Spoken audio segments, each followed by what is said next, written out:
Hey guys, I want to tell you a story. I grew up in a Christian family, but my dad and mom were both teachers in public school, not a private Christian school, but a public school. So we didn't really separate ourselves from the rest of the world. We were in the middle of everything, and my parents had a circle of friends that included pretty much anyone. It was my parents' faith in Jesus that really defined who they were, but not all their friends or family were Christians. At my dad's funeral, hundreds of people in the community showed up. And not everyone there was a Christian either. But everyone knew that he was. And it's because of Dad's life. Quite a few family and friends who weren't following Jesus at first, well, today they've got a faith in Jesus that's just rock solid. And it defines who they are too. There's an identity that you sort of have when you're a believer in Jesus, that anyone can have. It's not just having the right opinions or belonging to the right church building or doing religious things. It's so much deeper than all of that. It's so much more than just appearances or following a certain set of rules or believing a certain set of things.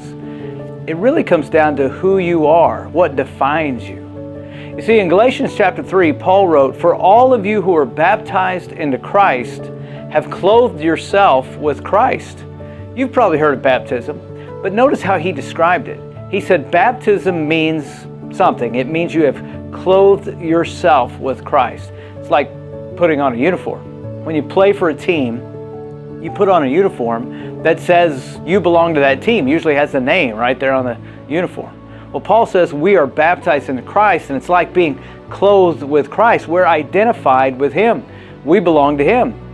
In that same passage, Paul lists some usual, normal identities back in his day.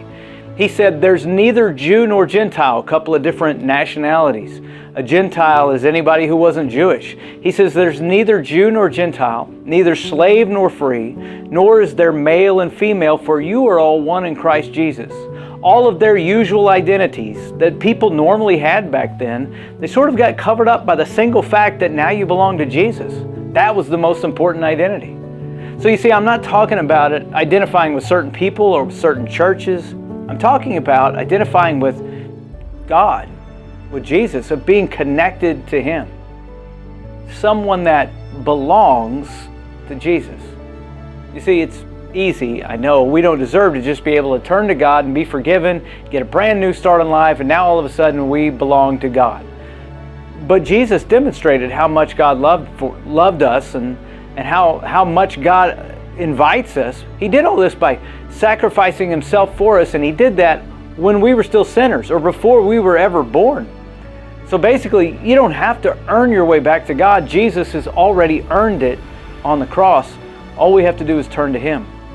Now, there are outward things we do. My parents and I, we put our faith in Jesus, and when we did that, we got baptized. But it comes down to this, that from then on, when we were baptized into Christ, we were clothed with Christ. From that moment on, we belonged to Jesus.